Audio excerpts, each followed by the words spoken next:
여러분들 혹시 변이에 대해 알고 계신가요? 변이? 주변 환경에 적응하면서 뭔가 바뀌거나 하는 그런 거 아니야? 뭐 이렇게 생각하고 계신 분들이 많으실 텐데요. 네, 그렇습니다. 변이는 같은 종에서 성별, 나이와 관계없이 모양과 성질이 다른 개체가 존재하는 현상으로 외부 요인의 작용에 의한 환경 변이와 유전자 변화에 의한 돌연 변이가 있다고 합니다. 그리고 이 변이는 생물이라면 당연하게 일어나는 현상이라고 하죠.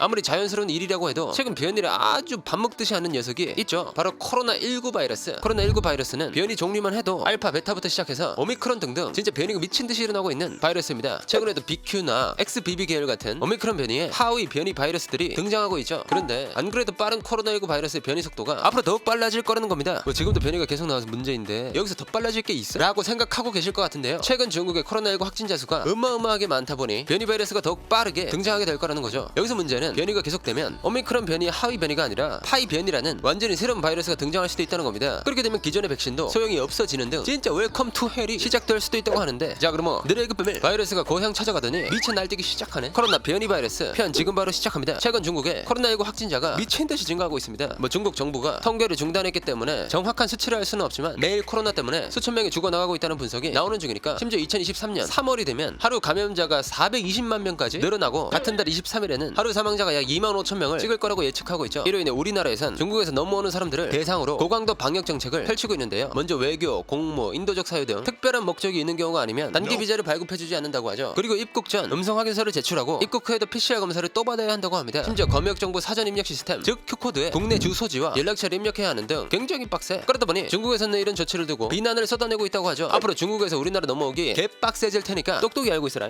야, 너희 지금 우리 상대로 방역 조치를 강화한 거야? 이 새끼들 중화인민공화국을 차별해? 간땡이가 무었네? 아니 코로나19로 왜 중국을 탓해? 코로나, 오미크론 이름만 들어도 우리랑 전혀 관련이 없는데 잘 알지도 못하면서 까불기는 진짜.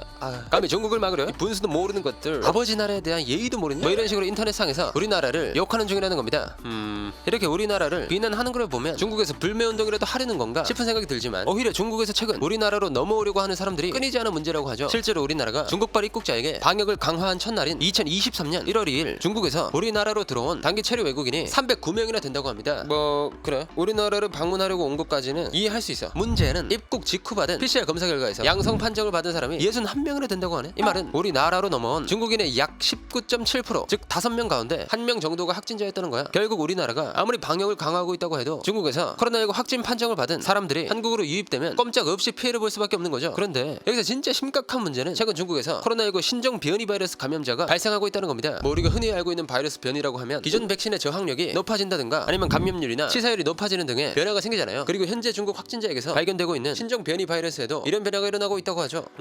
그런데 뭐 코로나19 바이러스가 변이하는 게 뭐 하루 이틀 일도 아니고 뭐 이렇게 이 정도로 이렇게 오바떨 정도의 일인가? 라고 생각하시는 분들이 많으실 것 같은데요. 먼저 중국에서 확인되고 있는 신종 변이 바이러스는 오미크론의 최신 하위 변이로 알려진 BQ 계열이나 XBB 계열 등이 있다고 합니다. 뭐 변이가 계속됐던 건 사실이지만 이 변이 바이러스는 조금 특별한 특징을 가지고 있다고 하는데요. 특히 XBB 계열 변이 바이러스 중에서도 미국에서 처음 발견된 XBB 1.5는 남들과는 다른 독보적인 녀석이라고 하죠. 먼저 XBB 1.5의 특징 중 하나는 엄청난 면역 회피력을 가지고 있다는 것입니다. 면역 회피력이란 말 그대로 기존의 면역 체계를 피하는 능력이죠. 쉽게 말하자면 백신을 맞았거나 코로나19에 걸린 지 얼마 되지 않았어도 또 감염이 될 수 있다는 소리야. 게다가 XBB 1.5는 면역 회피력이 뛰어난 특징과 함께 증식 속도가 빠르면서도 높은 전파력까지 가지고 있는 바이러스라고 합니다. 미국 시애틀의 프레드 허친슨 암센터에서는 XBB 1.5의 감염 재생산 지수가 1.6이라고 말하기도 했죠. 여기서 말씀드린 감염 재생산 지수라는 것은 감염자 한 명이 바이러스를 옮기는 환자 수를 말하거든요. 결국 이 지수가 높을수록 바이러스가 빠르게 확산된다는 의미라고 할 수 있습니다. 뭐 우리나라 중앙방역대책본부에 의하면 2022년 12월 25일에서 31일까지 한국 코로나19 감염 재생산 지수가 1 정도라고 하니 이건 XBB 1.5의 감염 재생산 지수가 60%나 높다는 거지. 아무래도 이런 미친 전파력을 가지고 있는 변이 바이러스이다 보니 미국에선 벌써 XBB 1.5가 유행하는 중이라고 하는데요. 미국 질병통제예방센터 즉 CDC에 의하면 2022년 12월 31일을 기준으로 XBB 1.5가 신규 감염 사례 가운데 40.5%나 된다고 하죠. 하지만 앞에서도 설명해 드렸듯이 현재 다른 나라랑은 비교도 안 될 정도로 코로나19 문제가 심각한 중국이 있잖아요. 이로 인해 만약 중국에서 변이 바이러스 감염자가 나오기 시작하면 순식간에 상황이 심각해질 수도 있겠다는 우려가 나오기 시작했습니다. 그리고 많은 사람이 걱정하던 일이 실제로 벌어지게 되었다고 하죠. 지난 2022년 12월 20일 중국 공무원 합동방역통제기구는 세계성에서 11건의 XBB 변이가 나왔다고 밝혔습니다. 이후 2022년 12월 31일에는 상하이 교통대부서 루이진 병원 교수팀과 상하이 공중위생 임상센터 연구팀도 XBB 변이 감염자를 발견했다고 하죠. 이때 밝혀진 상하이 코로나19 XBB 변이 감염자는 25명으로 이 중 3명이 XBB 1.5 변이 감염자라고 합니다. 뭐야, 엄청나게 많을 줄 알았더니 생각보다 별로 안 되네 라고 생각하시는 분들이 많으실 텐데요. 텐데요. 하지만 실제 변이 바이러스 감염자는 이것보다 훨씬 많을 것으로 추측되고 있습니다. 일단 이미 중국이 코로나19 통계 발표를 중단해버린 상황에서 정확한 수치를 파악하기는 어려워. 게다가 지역별로 따로 조사를 하더라도 무증상인 사람의 경우에는 아예 검사받지 않는 경우도 많아서 제대로 된 수치를 파악할 방법이 없기 때문이죠. 그러다 보니 중국인들은 신종 변이 바이러스에 대한 공포에 질려 있다고 하는데요. 2022년 12월 31일 중국 SNS에 XBB는 설사를 유발한다, 당장 지사제를 사야 한다 라는 글이 올라왔다고 합니다. 이후 지사제가 실시간 검색에 오를 정도로 급속도로 퍼져나갔다고 하죠. 그런데 지금까지 중국이라는 곳에서 무엇이 필요하다 라고 소문이 퍼지면 또 다른 사람이 살 수 있도록 남겨두는 경우가 없었잖아요. 역시나 이번에도 중국은 중국의 면모를 보여줬습니다. 코로나19 방역 정책 완화로 확진자가 급증하기 시작할 때도 중국인들이 약국이란 약국은 다 찾아가면서 약을 털었듯 지사제를 살 때도 중국인들은 그들의 혼에 내재되어 있는 패시브 사재기를 발동했다고 합니다. 지사제 사라는 걸 보자마자 뛰어나왔는데 뭐 아휴 벌써 다 털리고 없냐. 저기요, 여기도 지사제 없어요? 지사제요? 오늘 많이들 찾으시네. 아직 10개 정도 남아있는데 얼마나 필요하세요? 아니 그런 걸 왜 물어보시나? 10개 있으면 10개 다 줘야 하는 게 당연한 거 아니야? 빨리 가져와요. 빨리. 네? 10개를 다 달라고요? 아니 그렇게 많이 사가면 다른 사람은 어떻게 하는 거예요?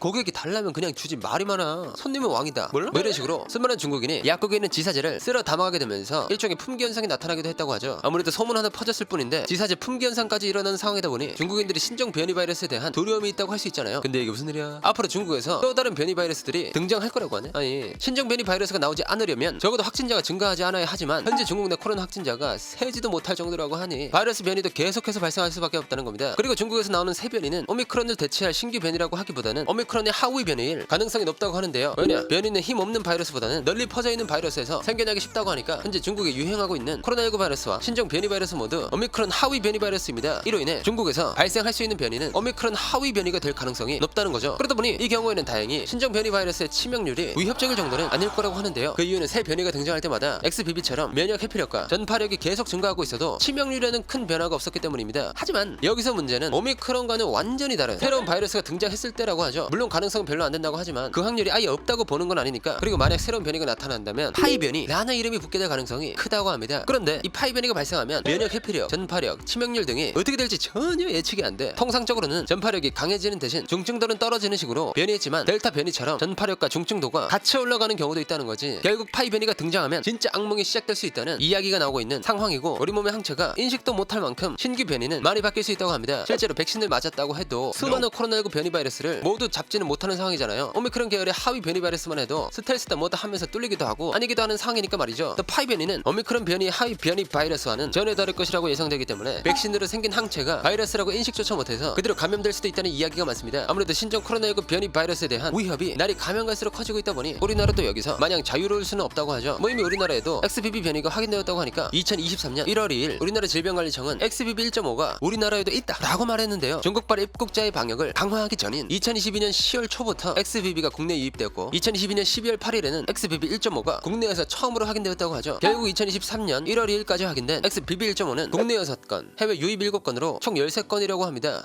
이것만 봐도 해외에서 유입된 신종 변이 바이러스가 큰 비중을 차지하고 있다는 걸 알 수 있잖아요. 그러다 보니 우리나라로 들어오는 사람들을 더욱 면밀하게 조사할 필요가 있는 건데, 지금 상황만 보더라도 다음 변이 바이러스는 중국에서 나올 확률이 어마무시하게 높습니다. 이로 인해 강력한 방역 조치를 하면서 중국 변이 바이러스를 방어하고 있는 상황이고, 앞으로 발생할 새로운 변이 바이러스에 대한 예측이 불가하다 보니 수준 높은 시민의식과 우리나라 정부의 역할이 더욱 중요해질 것 같습니다. 자, 그럼 파이 변이가 발생하지 않기를 바라면서 오늘의 1급 비밀 마치도록 하겠습니다. 다음에 또 다른 이야기를 담으세요. 1급 비밀 파일을 들고 다시 찾아오도록 하겠습니다. 감사합니다.